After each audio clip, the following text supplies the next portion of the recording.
Juan a las 7 iglesias que están en Asia. Gracia y paz a vosotros del que es y que era y que ha de venir, y de los 7 espíritus que están delante de su trono, y de Jesucristo el testigo fiel, el primogénito de entre los muertos, y el soberano de los reyes de la tierra, al que nos amó y nos lavó de nuestros pecados con su sangre, y nos hizo reyes y sacerdotes para Dios su Padre, y a él sea la gloria e imperio por los siglos de los siglos. Amén. Verso 7. He aquí viene con las nubes, y todo ojo le verá, y los que le traspasaron, y todos los linajes de la tierra harán lamentación por él. Sí, amén. Dice: yo soy el alfa, la omega, el principio y el fin, dice el Señor, el que es, el que era, el que ha de venir, el Todopoderoso. Ahí nos está hablando en tres sentidos. Nos está hablando, primeramente dice el que es, ¿verdad? El que era. Nos está hablando del presente, del pasado y del futuro también. Ahora, nosotros conocemos el pasado, la historia de la iglesia y de todos los acontecimientos bíblicos, escatológicos y también cronológicos, de historia también. Pero el futuro, hermanos, dice la palabra de Dios que eso solamente le pertenece a Dios, porque nosotros conocemos hasta ahorita, pero el día de mañana nosotros no lo sabemos, y eso le pertenece a Dios. Entonces dice: yo, Juan, vuestro hermano y compartícipe vuestro en la tribulación, en el reino y en la paciencia de Jesucristo, dice, estaba en la isla llamada Patmos por causa de la palabra de Dios y el testimonio de Jesucristo. Yo estaba en el Espíritu en el día del Señor, y oí detrás de mí una gran voz como de trompeta, que decía: yo soy el alfa, la omega, el primero y el último. Escribe un libro lo que ves y envíalo a las 7 iglesias que están en Asia, en Éfeso, en Esmirna, en Pérgamo, Tiatira, Sardis, Filadelfia y Laodicea. Ahí usted puede ver que eso está en la región de Asia Menor, y eso es literal, hermanos. Eso no es de que como que habla de 7 montes y todo eso, que te lo habla como en como le dijera, ¿cómo se le nombra cuando te habla como con, que dice que un león, que un corzo? Ajá, no te lo habla con figuras, no te lo habla con en nada de eso. Esto es literalmente, o sea, dice de las 7 iglesias, y las podemos ver ahí, existieron, y parte de ellas todavía están ahí, en unas son ruinas, pero están ahí todavía. Entonces esto no es algo que, como decía el hermano Jeremías, que no es algo figurado o algo de que nosotros tenemos que interpretarlo, no. Reales, fue real, que existió en los tiempos de la escritura y de los que se están mencionando. Entonces están ahí. Ahora recordemos que todas esas ciudades y todos esos lugares mencionados eran dominados por los romanos, porque los romanos tenían dominio y control en ese imperio, estaba en su apogeo en ese tiempo de nuestro Señor Jesucristo y de Juan también. Entonces continuamos con el verso 12. Y me volví para ver la voz que hablaba conmigo, y vuelto vi 7 candeleros de oro. Creo que por ahí están, ¿verdad, hermano Jeremías? En la pared. El menorá.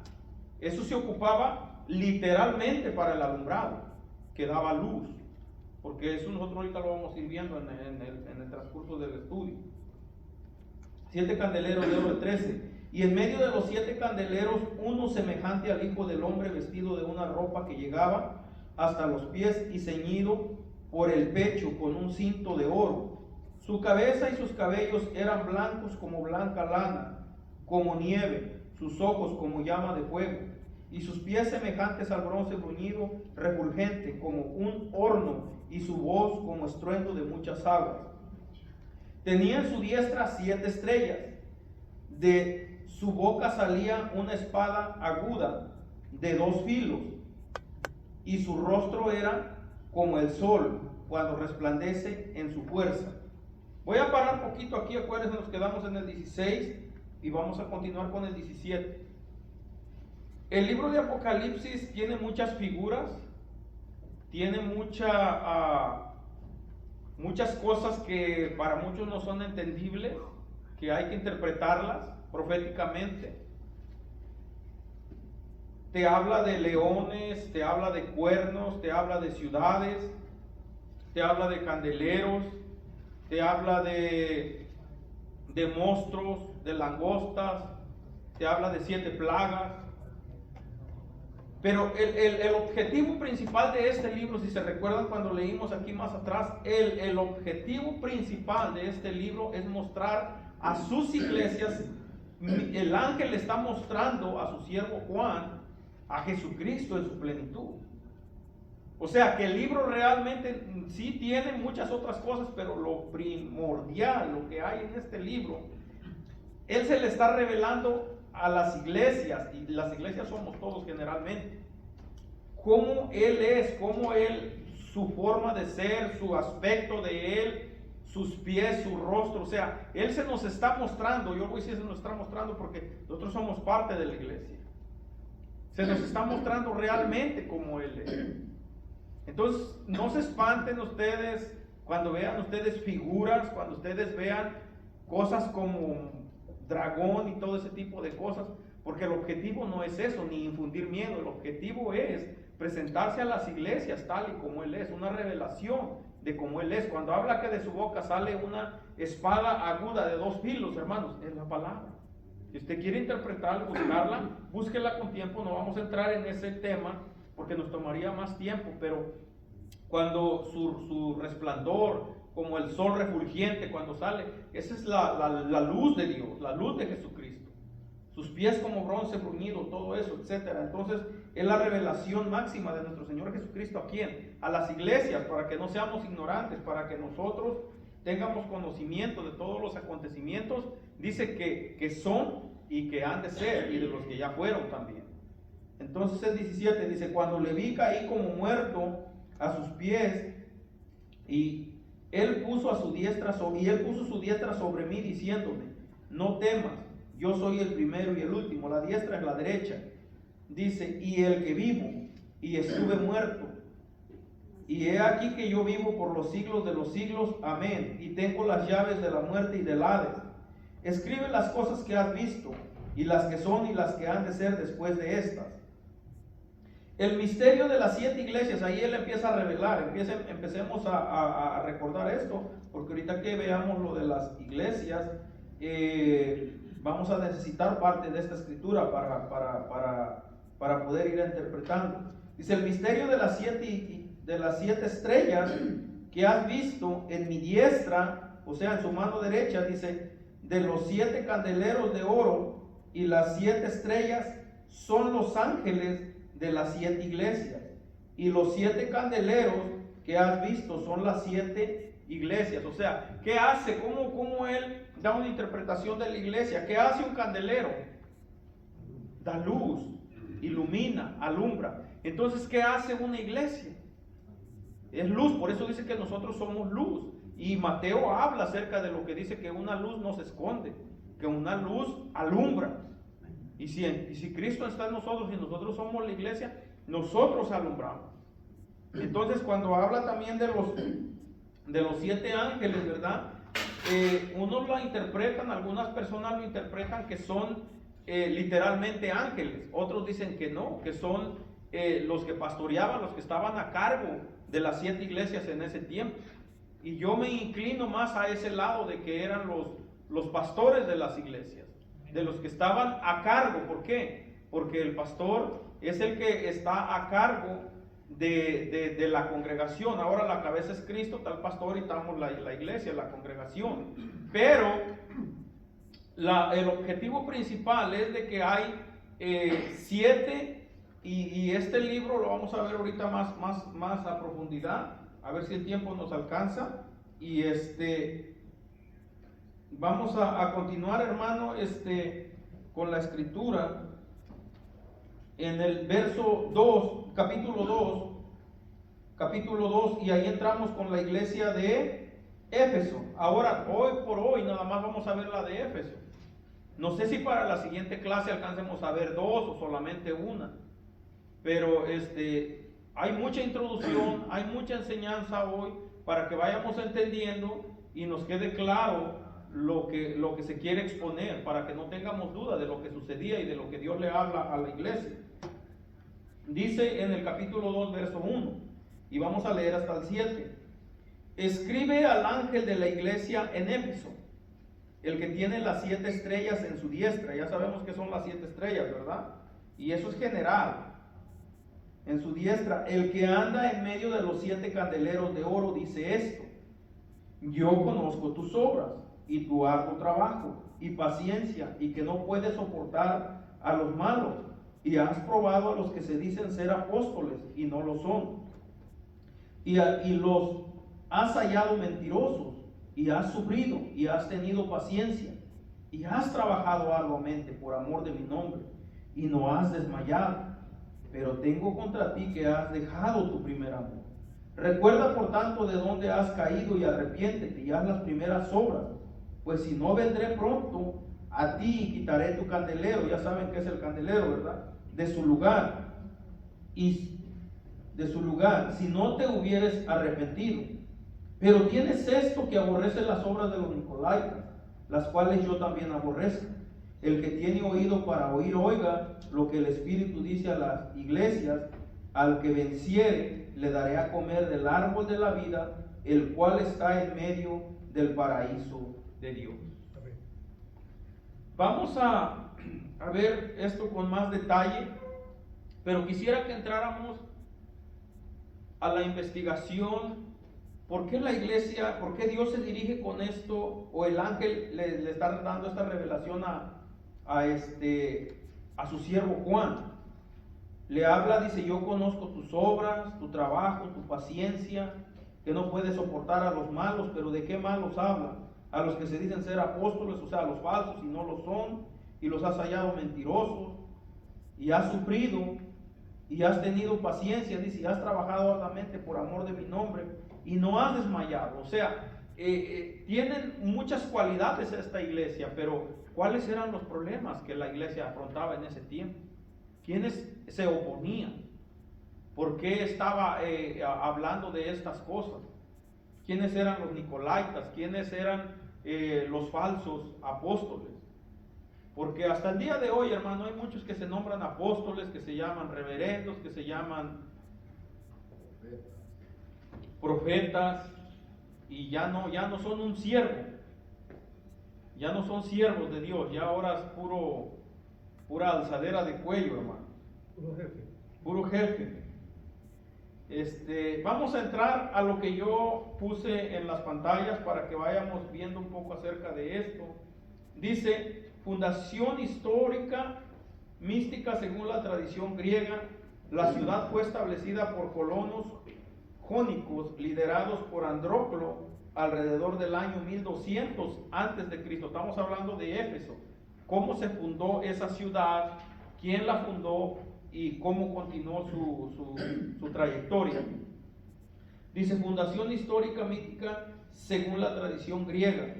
Andróclo o Ardocles fue el mítico fundador y primer rey de la antigua ciudad griega de Éfeso, en Asia Menor, actual Turquía. Ahora es Turquía ahí, hermano. Durante el siglo X antes de Cristo, o sea, 10 siglos antes de Cristo. Dice: del rey Atenese, Codros lideró colonos jónicos buscando nuevas tierras y fundó la ciudad guiada por un oráculo que mencionó un pez y un jabalí en el año 1200 antes de Cristo. Este es el rey que fundó Éfeso. Dice: fundación bíblica. Ahora vamos a ver cómo se fundó la iglesia. Dice: el apóstol Pablo llegó a Éfeso en su segundo viaje misionero, pero fue el tercero cuando permaneció ahí unos 3 años aproximadamente, en el año 53 al año 56 después de Cristo, estableciendo una iglesia clave en Asia Menor. Figuras claves, además de Pablo, la iglesia fue apoyada por Aquila, Priscila Apolos. Más tarde la tradición sitúa al apóstol Juan en esta ciudad. O sea que esta ciudad, hermanos, después de 10 siglos, Pablo llega en su segundo viaje misionero y él funda la iglesia. Él funda la iglesia de Éfeso. Pero esta iglesia no era una iglesia cualquiera, porque tuvo uno de los mejores, tuvo buenos enseñadores, tuvo buenos maestros, tuvo buenas enseñanzas, y por eso ellos sabían discernir. Por eso ellos sabían entender quién les llevaba una buena palabra, una buena predicación, y ellos sabían discernir quién era un falso.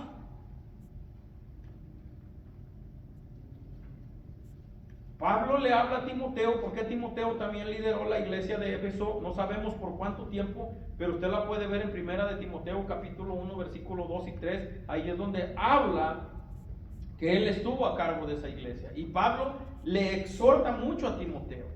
Dice, te insto que prediques a tiempo, fuera de tiempo, que hables la palabra de verdad, que enseñes la sana doctrina. ¿Por qué? Porque hay doctrina que no es sana doctrina. Entonces cuando el ángel le está diciendo, le está dando la revelación y le está diciendo que él ha probado a personas que se dicen ser apóstolos y no lo son. ¿Por qué? Porque ellos tenían conocimiento, tenían personas que realmente estaban fundamentadas, enseñadas conforme a la sana doctrina. Y donde hay una sana doctrina, hermanos, uno sabe discernir y uno sabe entender cuando una persona te está predicando lo que es palabra y cuando se desvía y se sale fuera de lo que es la palabra de Dios. Uno sabe discernir porque tiene el conocimiento de la palabra. Y el que no, hermano, como dicen por allá afuera, si le dan fruta se la come, esté madura o esté verde, y no sabe distinguir. Pero la persona que tiene el conocimiento sabe cómo hacerlo, cómo distinguir una falsa herejía, una falsa doctrina de una doctrina verdadera. De una doctrina verdadera. Entonces tuvieron estas figuras ahí en la iglesia de Éfeso. Pásenle al otro, donde dice el templo. Dice, el templo de Artemisa en Éfeso fue ubicado, tenía dos nombres, Artemisa o Diana. Si usted lo quiere buscar, hermano, eso usted lo encuentra ahí. Póngale ahí en Google, o si tiene como siempre les digo, un diccionario, ahí usted lo encuentra. Encuentra quién era Diana o Artemisa. En Éfeso, ubicado en la actual Turquía, fue una de las 7 maravillas del mundo antiguo, famoso por su colosal tamaño y estructura de mármol del siglo XI antes de Cristo. Dedicado a la diosa de la fertilidad, el templo era un centro religioso y comercial clave, destruido e incendiado varias veces antes de quedar en ruinas. Entonces ahí, hermanos, había idolatría. Pero vamos a seguir viendo. Dice, Éfeso fue uno de los puertos de negocios y centros comerciales más importantes del Mediterráneo antiguo, ubicada en Asia Menor, actual Turquía. Funcionó como un mundo comercial estratégico que conectaba Oriente con Occidente, facilitando el intercambio de productos de lujo, vino, aceite de oliva. Su puerto activo y ubicación la convirtieron en una ciudad inmensamente próspera. Ubicación estratégica situada en la desembocadura del río Cayster, era la puerta de entrada principal para el comercio en Asia Menor. Auge romano quiere decir como florecimiento, apogeo, fuerza o como sea. Bajo el dominio romano, siglo I antes de Cristo al siglo V después de Cristo, Éfeso fue capital provincial y un centro de negocios de primer orden. Infraestructura comercial, dice, contaba con grandes mercados, el teatro, la biblioteca de Celso y una famosa vía comercial conocida como la Avenida del Puerto. Decadencia del puerto con el paso del tiempo, la acumulación de sedimentos del río Cayster obstruyó el puerto, lo que provocó que la ciudad perdiera su relevancia comercial. comercial. Pásale al otro. Alboroto en Éfeso. Ahora sí vayan ahí a Hechos 19:24, hermanos. Dice, porque un platero llamado Demetrio, los espero para que lo busquen. Hechos 19:24 al 28, vamos a leer. Una pregunta. Sí. Y perdone mi ignorancia sobre la Biblia, que no la conozco. ¿El libro del Apocalipsis forma parte de la Biblia o es un libro aparte? No, sí forma parte de la Biblia. Sí, es canónico. El último. Y las 7 iglesias estaban todas... En Asia Menor. No, yo sé que ya vi la ubicación, pero la pregunta es si estaban todas dirigidas por nuestro Señor Jesucristo o habían mandatos diferentes. No, todas eran cristianas. Okay. Todas eran, hay otras que había más en esos lugares también, pero no se mencionan. Pero esa carta, ahorita vamos a hablar un poquito más acerca de lo que es el número 7, que lo que es también no solamente es parte de lo que era en ese tiempo, sino que es general, agarra todo, abarca todos los tiempos. Ahorita lo vamos a ver eso. No, le pregunto eso porque estaba interpretando que parece que había como diferentes ideologías entre una y otra. Bueno, estaban en medio de un lugar donde había paganismo, idolatría y eso, pero la iglesia, ahorita lo que acabamos de leer y lo que vamos a ver es la exhortación también, porque también les dice que tienen algunas cosas buenas. A esta iglesia solamente se le exhorta de que ha dejado su primer amor. Ahorita lo vamos a mirar y ya entramos al tiempo de las preguntas. Hechos 19:24 al 28, ¿lo tenemos todos? Dice, porque un platero llamado Demetrio, que hacía de plata templecillos de Diana, daba no poca ganancia a los artífices, a los cuales reunidos con los obreros del mismo oficio dijo, varones, sabéis que de este oficio obtenemos nuestra riqueza, pero veis y oís que este Pablo, no solamente en Éfeso, sino en casi toda Asia, ha apartado a muchas gentes con persuasión, diciendo que no son dioses los que se hacen con las manos. Verso 27. No solamente hay peligro de que este nuestro negocio venga a desacreditarse, sino que también que el templo de la gran diosa Diana sea estimado en nada y comience a ser destruida la majestad de aquella a quien venera toda Asia y el mundo entero. O sea que no era algo local. Porque les digo, la importancia es que leamos y que sepamos el contexto. ¿Por qué? Porque no era un lugar cualquiera, era un lugar de comercio mundial. Entonces ahí donde se establecía, y ellos tenían un negocio próspero vendiendo figuritas del templo de la diosa Diana, porque venía gente de todo el mundo a ese lugar. Entonces ellos encaran a Pablo, pero vamos a ver, nos quedamos en el 27, ¿verdad? El mundo entero. Cuando oyeron estas cosas se llenaron de ira y gritaron diciendo, grande es Diana de los Efesios. Alguien que tenga la Biblia abierta ahí que le siga leyendo, porque sigue hablando de esto, hermano.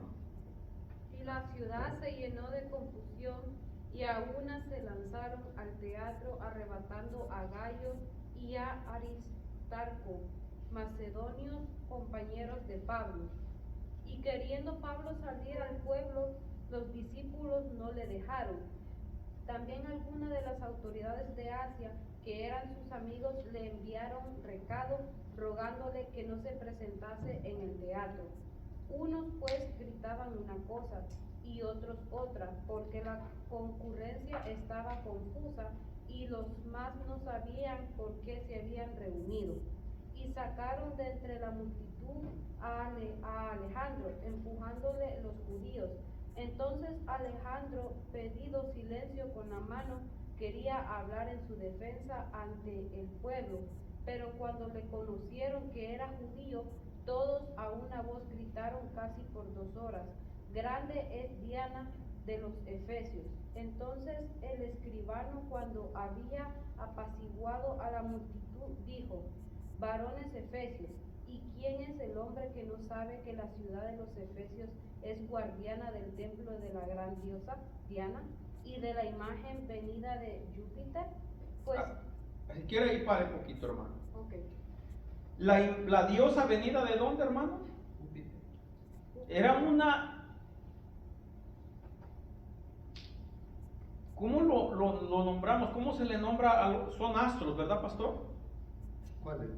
O sea, como Júpiter, Urano, Neptuno y todos estos planetas. Ellos estaban seguros de que era una diosa venida como de un planeta. No sé si alguien de ustedes se recuerde, para que no me deje mentir lo que yo les voy a decir, que a Pablo también, y a quién era el otro, Apolos, cuando dice que los querían hacer como, les querían como sacrificar sacrificios, ¿verdad? Y dijeron que ellos venían de Júpiter, ¿no? De Júpiter. ¿Por qué? Porque los creían que eran dioses. O sea, estaba tan mal la gente que todo lo que miraban que tenía como poderes fuera sobrenaturales los idolatraban. Entonces esta diosa Diana, gracias hermano por su lectura, esta diosa Diana era una diosa como bajada de un planeta, de otro planeta, por lo cual era una mujer, pero era una mujer que era pues una prostituta, era una mujer que provocaba muchísima revuelta en todo lo que es Éfeso, porque Éfeso era una ciudad grande, no era una ciudad pequeña. Y entonces ustedes pueden ver el negocio tan grande que había ahí acerca de estos plateros o de este llamado Demetrio. Y el problema que Pablo fue a causar, para ellos fue una revuelta. Ahora, ¿qué causa la presencia de Dios o una iglesia cristiana o un cristiano como usted y como yo en un lugar de idolatría? ¿Qué causa? Pérdidas. Todo esto. Entonces, si ustedes se recuerdan de nuestro Señor Jesucristo, cuando Él entra a una aldea llamada, donde estaban los puercos, hermano Marcos, hermano Román, Gadara. Eso está en Marcos 4. Cuando Él entra a ese lugar de Gadara, y acontece todo aquello de los puercos que caen al desbocadero del río o del mar, lo que sea, pero se murieron. Para ellos fue una pérdida. Y cuando ven esta pérdida, ¿qué es lo que hacen con Jesús? Van y le dicen, sal de nuestros entornos, o sea, vete de aquí, no te queremos. ¿Por qué? Porque nos estás causando pérdida. A lo mismo Pablo, cuando él llega ahí, dice que hacen una reunión. Si usted tiene chance, al rato cuando llegue o mañana cuando tenga chance, abra su celular y busque ahí el teatro de Efesios. Ya hay ruinas, pero hermano, era un teatro grandísimo, con bancas de pura piedra. No era cualquier cosa, para miles de espectadores.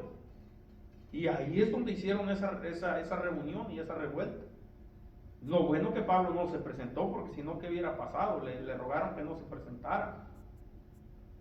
Entonces estos hombres estaban mirando, dice que de eso tenían sus ganancias y que de eso vivían, y que no, dice, no era poca la ganancia, era mucha la ganancia la que había ahí cuando en tiempos de Pablo, cuando se escribieron el libro de los Efesios y todo eso. Entonces vamos a continuar. Hay muchas cosas más a hablar acerca de eso si entramos a profundidad, hermanos, pero ustedes saben el tiempo y todo y no alcanzamos. Dice, las obras de los Nicolaitas se le asocia con uno de los 7 diáconos del primer siglo en Hechos 6:5.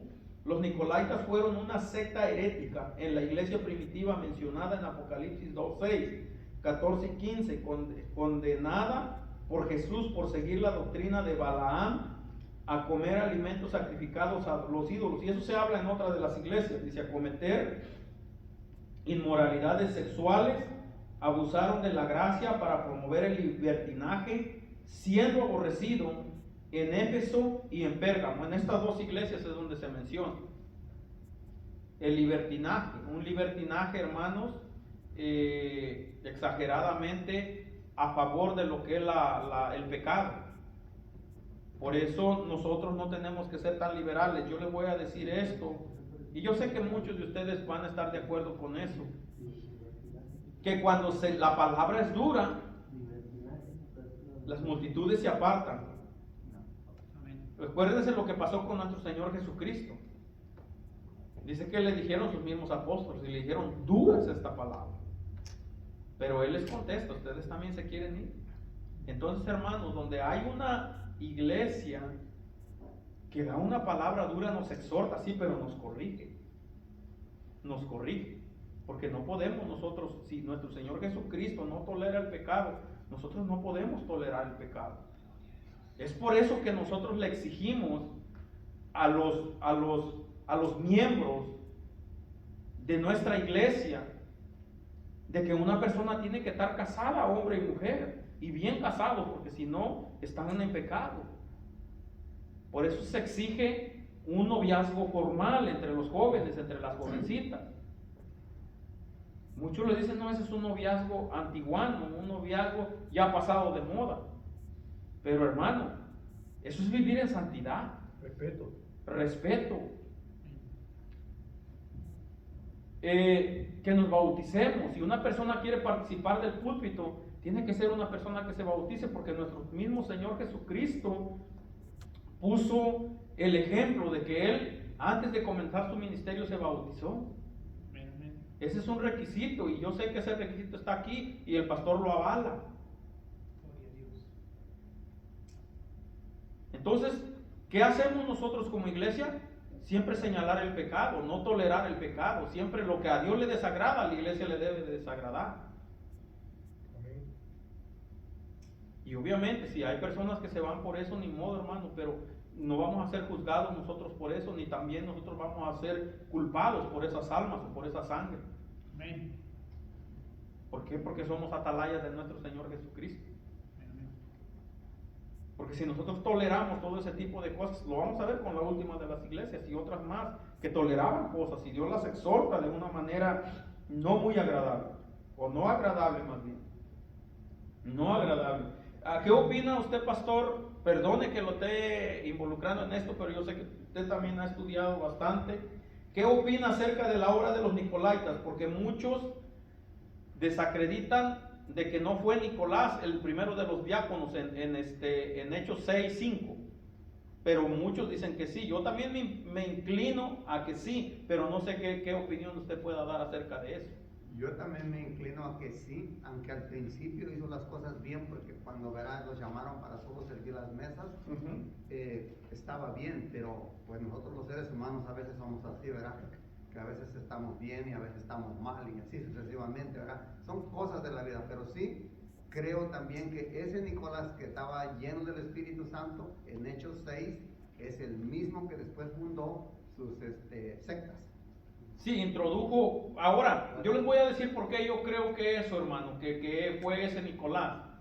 Porque dice que, ¿dónde está? Dice, la obra de los Nicolaitas. A ver, alguien que vaya aquí en la iglesia de Éfeso.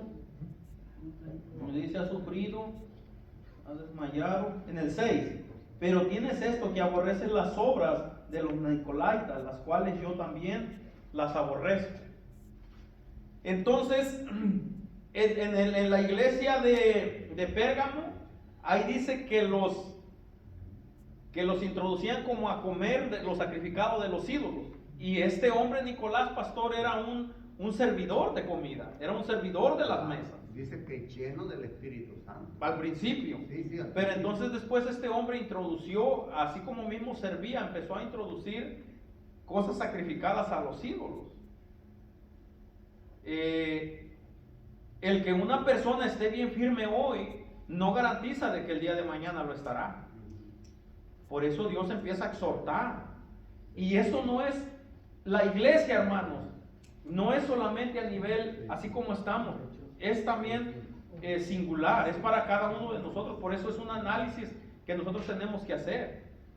Porque el pastor, ¿cómo se llama? El pastor y maestro...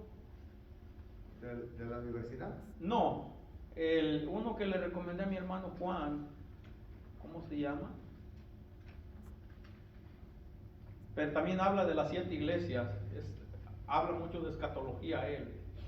Pero bueno, él dice que, ¿cómo se llama este hombre? Juan Manuel Sierra.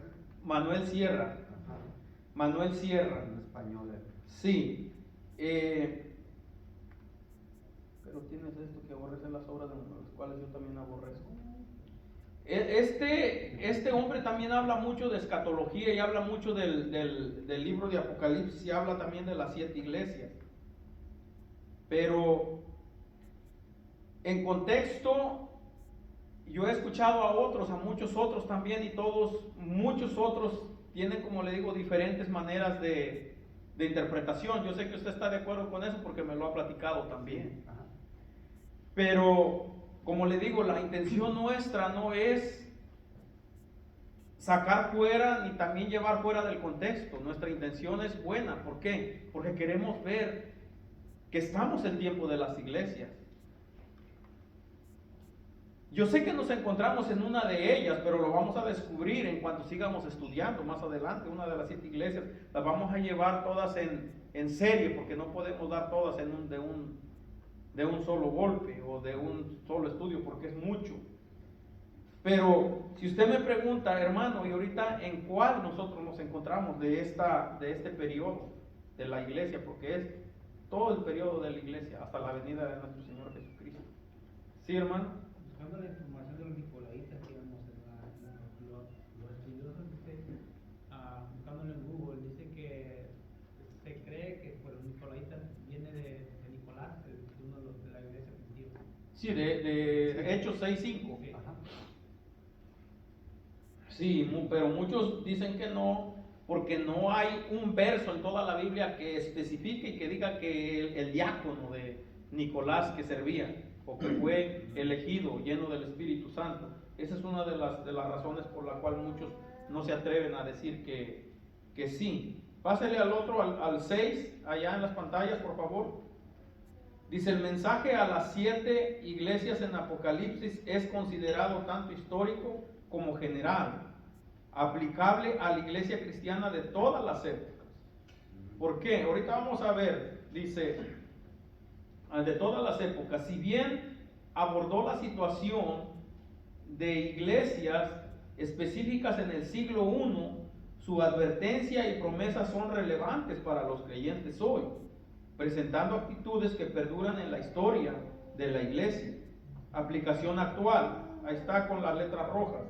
Las condiciones espirituales descritas, frialdad, tibieza, fidelidad, se aplican a la iglesia moderna y a cada creyente separado, tanto como iglesia y como a nivel personal también. Porque de que haya un frío, hermano, no quiere decir que todos estemos fríos. O de que haya una persona prendida espiritualmente, caliente espiritualmente, prendida con el Espíritu Santo, no quiere decir que todos estemos prendidos con el Espíritu Santo. Y entonces se aplica tanto como a nivel, a nivel iglesia, porque esta es una iglesia local, pero está la iglesia que va a ser la iglesia que va a ser levantada, donde no nomás nosotros vamos a ir, este pequeño remanente. Porque acuérdese que allá va a haber de toda tribu, lengua, nación y color, raza.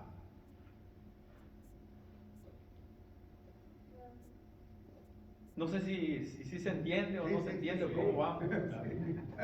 Muy bien. Entonces, analicemos nosotros, porque esto es bien importante. Esto de las 7 iglesias es bien importante para estos tiempos finales y momentos difíciles que se están viviendo y que se van a vivir. Pero, hermanos, la bendición más grande también es de que nosotros no vamos a pasar la gran tribulación si nos afirmamos. Aquí de los que se queden. Porque en una de las iglesias también dice, ¿sí, mi hermano Felipe? Allí, bueno, yo conozco mucho del Apocalipsis porque la he escudriñado lo más. Amén. Y el Apocalipsis, y lo último, bueno, eso es bastante extenso, pero hay partecitas de que, por ejemplo, le voy a poner un pequeño ejemplo, algo rápido, que, por ejemplo, Abraham, o sea, las cosas de Dios se repiten, o sea, Abraham se acuerda de cuando dice de que la esposa, que quería, que le mintieron y todo eso. Sí. Entonces, y que le hicieron entonces, con el hijo sucedió lo mismo. Sí. Sucedió lo mismo. Entonces, cuando hablamos de la gran tribulación o de la gran persecución, de hecho ya está, porque ahorita hoy en día, uno no, lo que pasa es que la gente no, ahora no es como antes, que antes los seguían, ahora no, ahora por el teléfono lo siguen a todo el mundo, ¿entiendes? Entonces, eso ya lo estamos viviendo. Entonces, ahora nosotros tal vez no pasamos la gran tribulación, pero hay personas, por ejemplo, yo he visto unos videos de personas de que han muerto, que han decidido morir por Cristo ¿cómo se llama? En donde están los talibanes, ¿va? Eso es por esos lados. Bueno, esa muchacha conoció a Cristo y los padres y los familiares, como ahí es bien secreto, entonces sí. Y la agarraron, entonces, y le dijeron, mira, te vamos a perdonar, pero tienes que regresar al Islam. Entonces, y le dijo el papá y el tío y todo eso, y bueno, y ella les dijo, yo he conocido a Cristo y no voy a retroceder. Sí, entonces, la tenían encerrada, la tenían presa, y en la noche el papá afilando el cuchillo, afilando el machete para matarla. Wow. Entonces, vino esta muchacha, bueno, la llevaron, a unos graneros, unos lugares solos, y el papá le puso el cuchillo y sintió solo caliente, y de allí le dijo el tío, asegúrate que esté muerta, y se lo pasó otra vez. Después de eso, había un anciano cristiano y Dios lo mandó a que fuera a ver ahí, y allí estaba la muchacha viva todavía. Entonces, de alguna manera se le había trancado la sangre, ¿sí? La llevó, habían otros doctores que eran cristianos, la fueron, la curaron y de allí la sacaron en un ataúd, y ellos dijeron que tenían una enfermedad contagiosa, y así la sacaron yo creo que para aquí, para ¿cómo que llaman? Para donde lo acaba de mencionar usted, Turquía, allí. Entonces de allí ella da los testimonios, ¿me entiendes? De Turquía, y de allí como que... O ella sobrevivió. Sí, sobrevivió. Entonces, esa gente sí está viviendo persecución. Nosotros no, nosotros estamos bien, nosotros estamos siendo perseguidos, pero no nos damos cuenta porque es en el teléfono. Pero de igual manera, hermano, persecución sabemos que viene. Y aquí yo voy a decir pobres de los que se queden en la gran tribulación, porque... Los que se queden, bueno, miren, si ahorita que tenemos el Espíritu Santo no los cuesta, imagínense cuando Dios levante a su espíritu. Sí, se va a manifestar el hombre del mal. Entonces, solo Satanás va a quedar aquí con el hombre, porque eso ya no van a... Miren, es que Dios no va a venir una tercera vez, solo va a venir otra vez de regreso. O sea, la Biblia, Apocalipsis dice que la primera, cuando los esperen en el cielo, vamos a ser presentados al Padre, al cielo, por 7 años y medio. De allí, Cristo dice que va a regresar con la nueva Jerusalén y asentará sus pies en la tierra. O sea que va a ser nuevo cielo y nueva tierra. Eso es muy extenso y vamos a ir por sí, amén. ¿Hay otra mano levantada, hermano Emerson? Sí, bueno, hay mucha escatología para hablar aquí.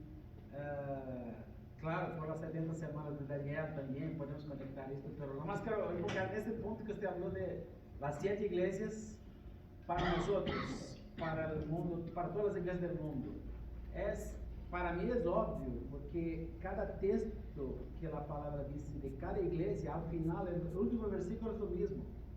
El último versículo de cada texto de cada iglesia es igual para todos. Escucha, el que tiene oído, oiga lo que el Espíritu dice ¿quién sabe? A las iglesias.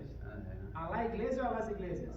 La iglesia. A las iglesias significa que los de Éfeso tienen que escuchar los de Tiatira, de todas las iglesias. Y así como nosotros los pentecostés también, aprovechar toda la enseñanza de cada una y aplicar tanto a su vida cuanto a su comunidad. Es lo que estamos haciendo aquí. Entonces, gracias Felipe por abordar un tema tan importante, tan pesado, pero vamos con todo ahí. Hacemos la lucha, hermanos, no todos sabemos. Yo sé que hay muchas cosas que se nos van a escapar, hay muchas cosas difíciles también de interpretar, y muchas de ellas por temor a la palabra, porque acuérdense, este es el único libro donde dice que el que le quita o el que le ponga, dice que las 7 plagas que hay en este libro vendrán sobre quien le quita o quien le ponga. Entonces, por eso es un libro que no cualquiera se arriesga a hacerlo, a decirlo, pero yo lo digo, no quiere decir que mi interpretación sea la correcta, pero nos ayuda a nosotros, y mi intención no es desviar, mi intención es que nos afirmemos todos, empezando desde aquí para allá. Y eso nos va a ayudar. ¿Por qué? Porque hay personas que han perseverado, hay personas que han sufrido. Ahorita vamos a desenglojar esto más adelante. Si les parece, dejamos las preguntas para el último, para que terminemos con esta sección que traigo aquí. ¿Qué les parece? ¿Amén? Bien, amén. Entonces, terminando con esto de donde están las letras rojas, dice a cada creyente, dice, ofreciendo corrección y esperanza. O sea, una corrección y una esperanza para cada uno de nosotros. El número 7 dice, simboliza la plenitud, perfección divina, totalidad, finalización de una obra, representando la obra completa de Dios en la creación y en la redención. Especialmente en contextos bíblicos, se asocia a la eternidad y a la espiritualidad, indicando algo terminado o perfecto. Entonces, el número 7 iglesias, no quiere decir que sean nada más las iglesias de ese tiempo. Es perfección, es las iglesias de todos los tiempos, hasta donde sea levantada, porque va a llegar el momento, como decía mi hermano Felipe, donde la iglesia ya no va a estar y el Espíritu se va con la iglesia. Entonces ahí es donde se va en su plenitud, con fuerza el enemigo, es donde va a reinar sobre la tierra por ese tiempo. Y ahí pues de los que se queden, amén. Entonces dice eternidad. La estructura de 7 días establece un ciclo de tiempo que trasciende, surgiendo una perfección eterna más allá del tiempo y conocimiento humano. O sea, es trascendente. Eso va más allá de lo que nosotros podamos entender. Apocalipsis 1:8 dice, yo soy el alfa y el omega, el principio, el fin y el Señor, el que es y el que era y el que ha de venir. Y está marcado ahí con letras para distinguirlo. O sea, ¿por qué? Porque te está hablando, proféticamente te está hablando en tres periodos, no solamente en uno. Porque nosotros podemos conocer, como les decía, el pasado y el presente está hoy, lo que ha sucedido, pero el mañana y lo que va a suceder más adelante no lo sabemos, solamente Dios, pero se nos da una revelación de lo que va a acontecer.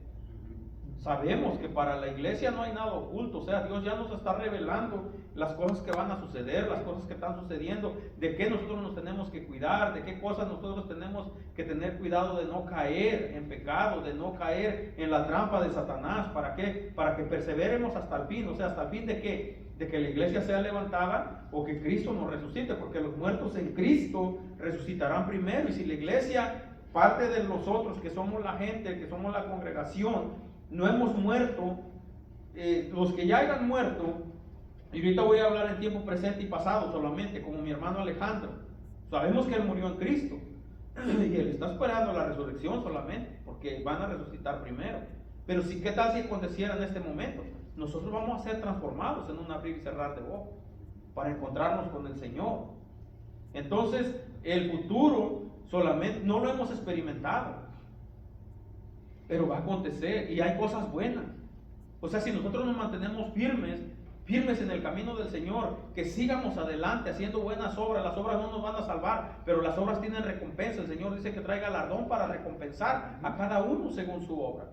Ahora, la obra de la salvación ya la hizo, y no vamos a mezclar salvación con obras de lo que hablan las iglesias, porque si la iglesia salva, nosotros ya estamos dentro de la salvación, pero la iglesia siempre se ha detectado como una iglesia que ha obrado. Pablo hizo obras, Felipe hizo obras, Pedro, Juan, hasta los diáconos todos, o sea, obrando en las cosas del Señor.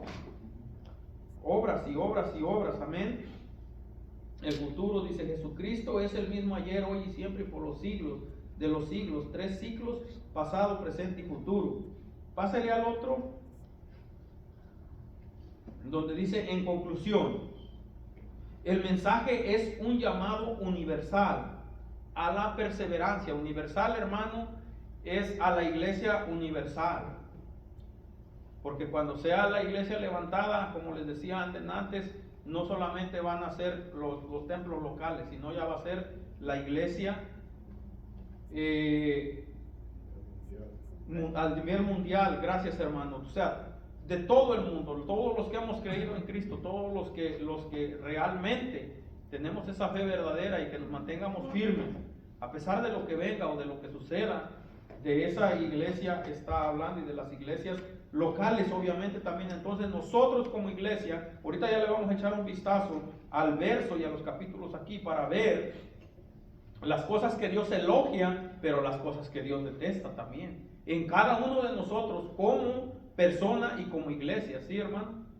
Como dice está hablando de las iglesias, habla de la iglesia en general, pero la que tiene la sana doctrina, no la universal, porque puede trastornar. Sabemos que normalmente los católicos tienen como la denominación de ellos como la iglesia universal. Bueno, así la interpretan ellos, pero nosotros sabemos que no es así. Sí, No es así. Digamos, de lo que está hablando. Estamos hablando de todo el universo. De todo el universo. Entonces dice, perseverancia no limitado al siglo primero. El número 7 es fundamental en el libro de Apocalipsis, utilizándose para simbolizar la perfección, plenitud, consumación divina. Se menciona explícitamente la palabra 7 55 veces a lo largo del libro de Apocalipsis. Utiliza más veces la palabra 7 que cualquier otro libro de la Biblia, a menudo indicando el cumplimiento de los planes de Dios. Y ahí puede ver 7 iglesias, 7 candeleros, están los versículos, 7 estrellas, 7 espíritus de Dios, 7 sellos, 7 ángeles, 7 trompetas, 7 truenos, cabezas, coronas, 7 coronas, 7 plagas, 7 copas, 7 montañas, 7 reyes, y etcétera. Hay mucho más. Abajo dice, yo conozco tus obras. Ahí quiero donde nosotros que ya vayamos sentando al texto, ya como a lo que le está hablando a la iglesia. En el verso 2. Si usted tiene su Biblia ahí, dice, yo conozco tus obras y tu arduo trabajo. Aquí, hermanos, usted y yo podemos ver obras que hacemos, pero Dios conoce la obra que tú estás haciendo como iglesia y como individual también. Porque como iglesia, por ejemplo, los que pintaron, se juntaron aquí e hicieron una labor. Los que van al evangelismo, pastor, están haciendo una obra de evangelización. Dios mira esas obras. A los que obramos aquí dentro de este lugar, a los que ayudamos a una persona o que nos ayudan también en algún momento de crisis. ¿Por qué? Porque son obras. Muchas de las veces nosotros pensamos o nos imaginamos que nadie toma en cuenta lo que uno hace. Pero Dios es plenitud. Dios es la sabiduría por excelencia. Él sabe nuestros pensamientos, Él sabe nuestra manera de hablar y de todo. Dice el salmista que no está aún la palabra en nuestra boca y Él ya la conoce, Él ya sabe. Él la sabe. Entonces, tu obra o las obras que nosotros hacemos individual o a nivel iglesia son conocidas y son vistas delante de los ojos de Dios. La pregunta aquí es, ¿estamos haciendo nosotros obras buenas o estamos haciendo obras malas? La segunda parte es tu arduo trabajo. ¿Estamos haciendo un trabajo arduo o un trabajo mediocre en la obra del Señor? Ese es otro punto. Dice, la otra dice, arduo trabajo y paciencia. Paciencia es tener paciencia, hermano. ¿Por qué? Porque va a haber momentos donde la ira va a llegar. Y el Señor dice, airaos, pero no pequéis. O sea, Él mismo se enojó, pero Él no pecó. Entonces hay veces que uno no puede contener el enojo o la ira. Pero también hay otro verso donde dice que no esperemos que el sol se ponga, ¿qué, pastor? Que no dejemos que el sol se pueda. O sea, si uno se enoja, que no vayamos a dormir con eso, vaya. Gracias por explicarlo.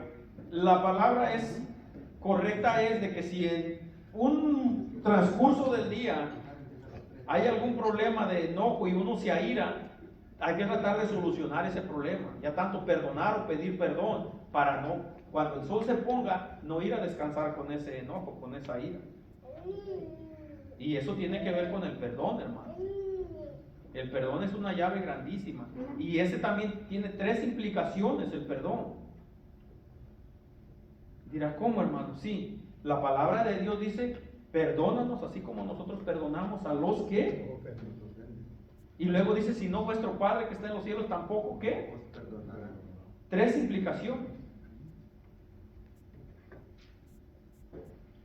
Hay palabras que tienen una, hay palabras que tienen 2. Después vamos a hablar, vamos a dar un tema acerca de eso. Hay palabras que tienen 3. Y eso del perdón y del enojo tiene que ver con 3 implicaciones.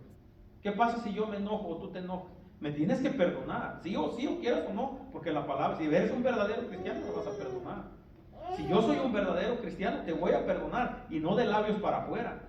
Lo tengo que hacer con un abrazo, lo tengo que hacer con amor, de corazón. Con honestidad. ¿Por qué? Porque si yo no te perdono a ti, dice que mi Padre, que está en los cielos, tampoco me perdonará. Entonces, si yo me guardo el rencor, si yo me guardo el enojo, si yo no perdono, ¿qué quiere decir? Que mi Padre no me va a perdonar. ¿Por qué? Porque somos hermanos, tú y yo. Y los hijos de Dios tienen que tener un amor fraternal. Después vamos a ver lo que implica el amor filos, y eso lo vamos a ver en la iglesia de Filadelfia. Porque hay tipos de amor también. El amor agapeos, el amor filos. Pero eso lo vamos a ver más adelante. Entonces, el último, hermano, no lo ponga, porque eso es algo que yo nada más lo puse y quizás vaya a ser para la última, porque eso habla acerca de lo que es el arrebatamiento. Porque Pablo dice que cuando sea la última trompeta, y la última trompeta también la vemos como la anuncia Apocalipsis 7. Pero el arrebatamiento, hermanos, eso va a suceder en un abrir y cerrar de ojos, y eso es para la iglesia. O sea que usted y yo, si nosotros permanecemos hasta el fin, como dice la palabra, o sea, firmes, no quiere decir que por eso nosotros, el sacrificio, como le decía, en plenitud lo hizo nuestro Señor Jesucristo. Pero si usted le echa un vistazo, dice, y has sufrido y has tenido paciencia y has trabajado arduamente por amor de mi nombre, y no has desmayado. Aquí es otra palabra clave, el desmayo. Muchos hermanos han desmayado. Y usted y yo no lo niegue, porque, hermano, por favor, no lo niegue. Usted y yo algunas de las veces hemos querido retroceder. Hemos querido dar un paso atrás. Pero ¿sabe qué viene en mi mente? Dice que el que pone la mano en el arado, no puede volver atrás. Y si alguien se regresa, dice que no es digno de él. No es digno de él. Entonces, miren, hay una doctrina llamada la doctrina del salvo siempre salvo. Y muchos dicen, bueno, hagas lo que hagas, digas lo que digas, entonces entra ese tipo de doctrina. Pero si la persona que se alejó y se fue y ahora anda haciendo malas cosas, porque hay personas que se salen y vuelven al camino malo, a las obras de antes. Si esas personas vuelven, entonces esas personas realmente nunca fueron salvas, hermano. Qué bueno que fuera así, hermano, pero aceptar a Cristo y ya estamos salvados. Estamos salvados. Pero Felipe, si comparamos con la parábola cuando Jesús habló de la mujer que tenía un espíritu, vino, se sacó el espíritu, pero regresó, el espíritu salió, caminó el mundo todo, y regresó y vio que la casa estaba vacía, y trajo 7 con él. Y el estado de aquella persona se quedó 7 veces peor de lo que ya fue antes. ¿Por asociar esto a esto que está hablando ahora? Sí, eso tiene implicación, porque ya no está la protección. Por ejemplo, si está la protección ahí, el espíritu no puede entrar. Pueden venir muchos, pero no va a retroceder. Pero la persona que se mantiene firme y se mantiene siempre en los caminos del Señor, no cae. No Pero cae. entonces, esta persona vino a la iglesia, quiero a Jesús, recibió a Jesús, fue liberada de lo malo, está bien, pero por alguna razón no se llenó, no se firmó con la palabra y se fue. Esas son puertas abiertas. Para parafrasearlo rápido, es puerta abierta. Cuando nosotros automáticamente nos afirmamos, dice que nosotros somos sellados con el Espíritu Santo. A una persona sellada, a una puerta sellada no puede entrar, pero tiene que estar abierta la puerta para que entre.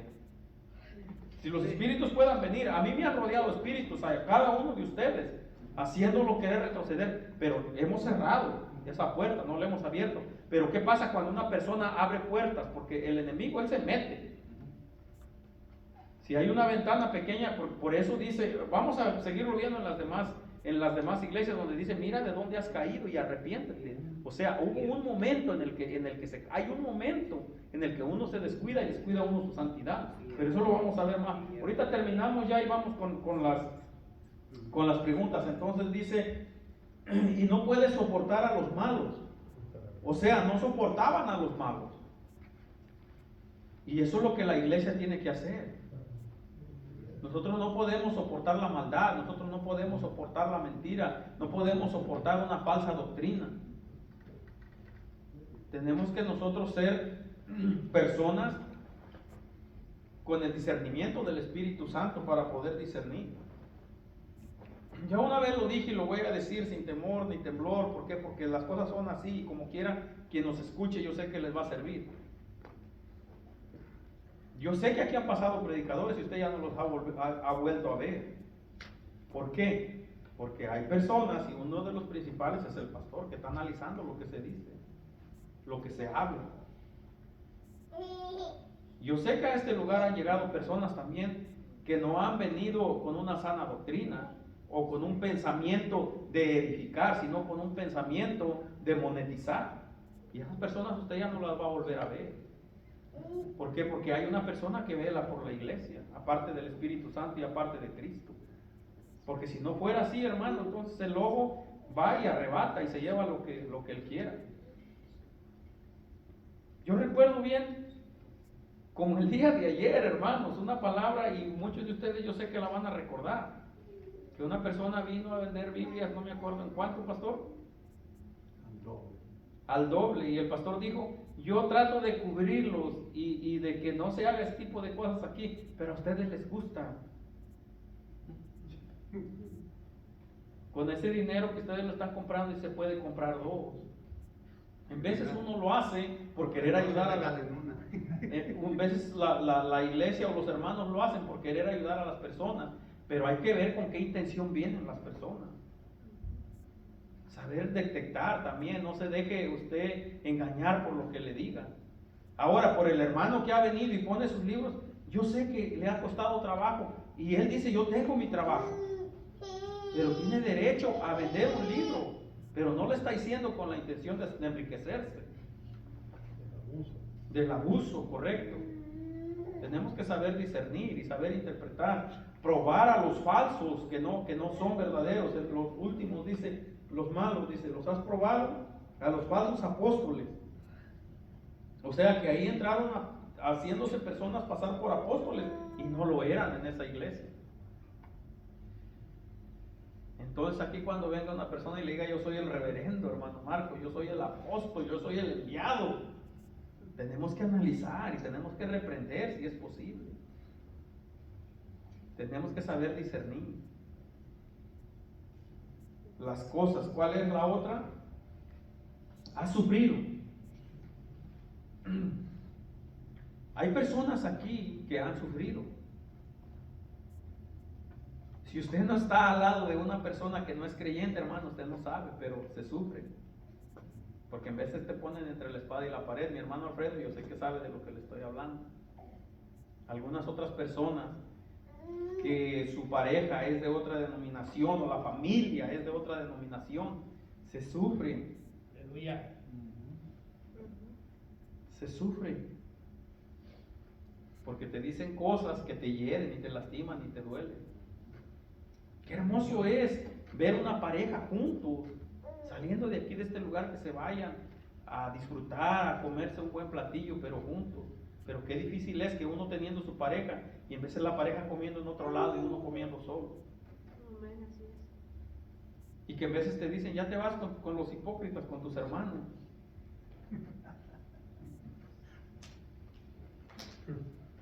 Aleluya. El sufrimiento no solamente tiene que ver con apalear, con lastimar, con golpear, con sangrar. Hay sufrimiento que se lleva en el corazón.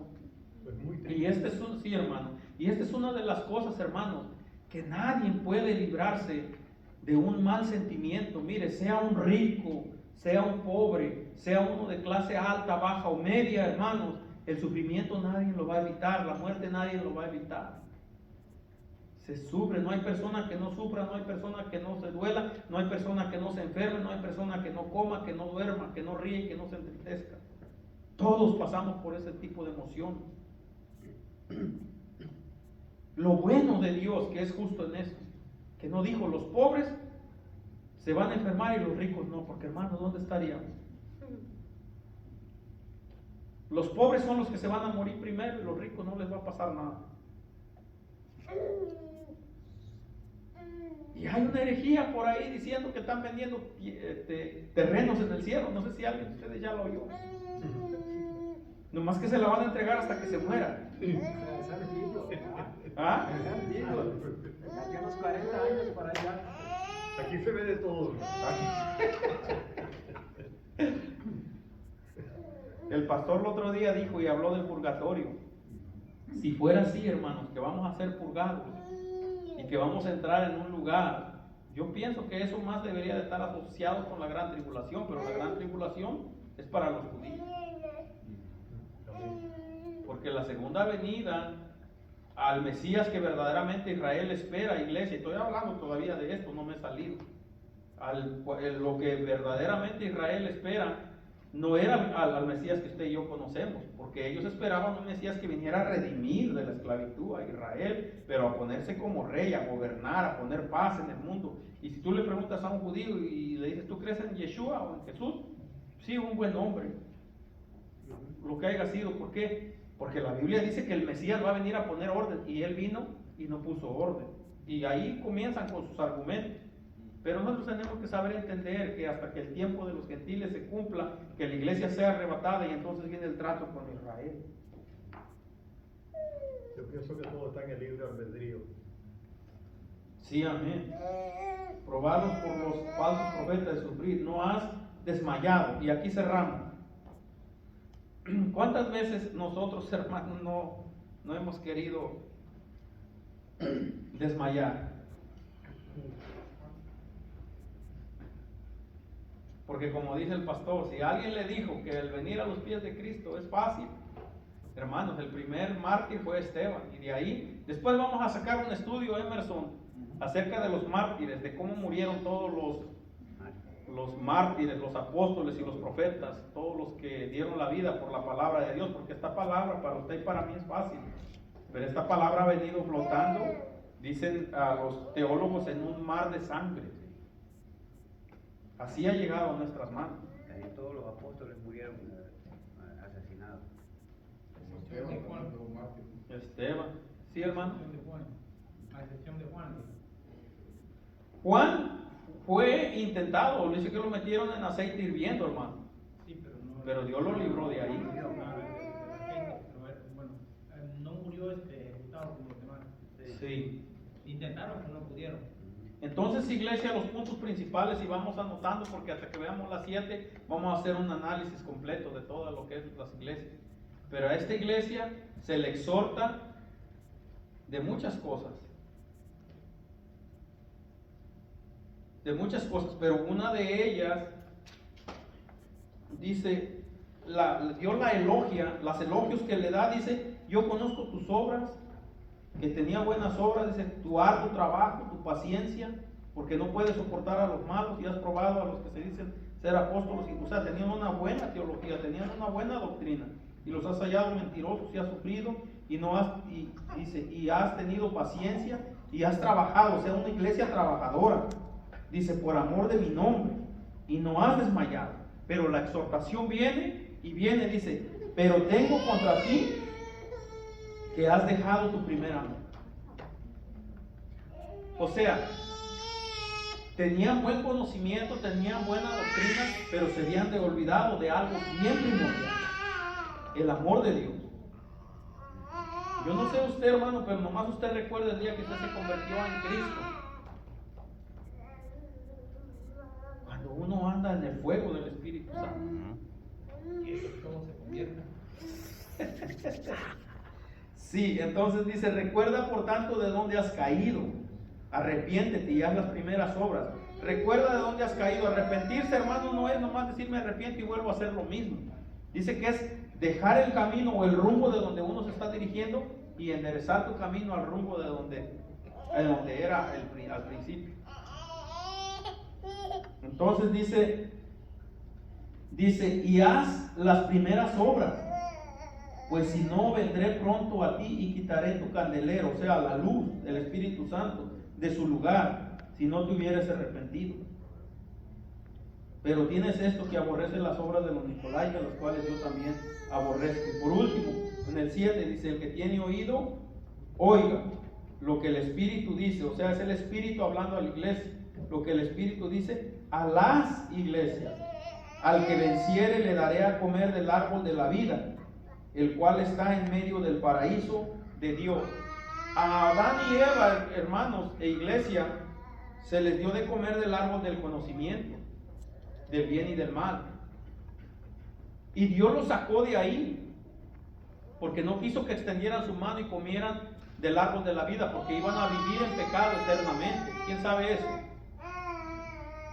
Muchos sabemos eso. Pero ahora Dios nos ha redimido y nos ha sacado, y ahora Él quiere que nos mantengamos firmes, y ahora Él nos va a dar esa vida eterna, pero ya no en pecado, sino ya en santidad. Pero ¿qué tenemos que hacer? Arrepentirnos, buscar el primer amor Y aceptarlo, caminar como a Dios le agrada, no salirnos de los caminos de Dios. No, una de las cosas que a mí me impresiona, donde dice que no has desmayado, la elogia porque no ha desmayado esta iglesia. Estaba en medio de un lugar donde acabamos de ver, un lugar de idolatría, hermano, donde no crean que lo citaron ahí nomás para decirle ya no vendan. Le querían hacer daño a Pablo. Pero la iglesia puede estar, hermano, yo con esto voy a cerrar. La iglesia puede estar en un lugar donde haya paganismo, donde haya satanería, donde haya prostitución, donde haya aborto, donde haya lo que haya. Eso no lo vamos a poder quitar porque era una ciudad grande como en la que estamos. Pero el punto aquí principal es de que usted y yo como iglesia nos mantengamos firmes, de que usted y yo tenemos que detestar esas cosas que Dios detesta, de que usted y yo, aunque suframos, tenemos que seguir adelante, de que usted y yo como iglesia tenemos que arduamente seguir trabajando por amor del nombre de Dios, porque Él dice por amor a mi nombre, y no has desmayado. Y yo le invito, iglesia, que no desmayemos. ¿Por qué? Porque esa palabra es para mí y para usted, es fiel y verdadera. Sigamos adelante. Y yo con esto le voy a decir, con broche de oro le voy a decir esto: si Dios salvó a un hombre justo llamado, ¿cómo se llamaba? El que estaba en Sodoma y Gomorra. Sí están despiertos, ¿verdad? Si Dios fue a salvar al justo Lot en medio de una ciudad corrupta, ¿por qué Dios no va a venir a salvar a su iglesia en medio, aunque estemos de un lugar corrupto también? Permanezcamos fieles, firmes hasta el fin. No retrocedamos, no desmayemos, sigamos adelante y vamos a ver qué es lo que dicen las siguientes iglesias. Tenemos 1 minuto. Si hay preguntas, hermanos, ahora es el tiempo de las preguntas. Si hay algo que tiene, no, se pueden hacer 5, porque hay personas que van a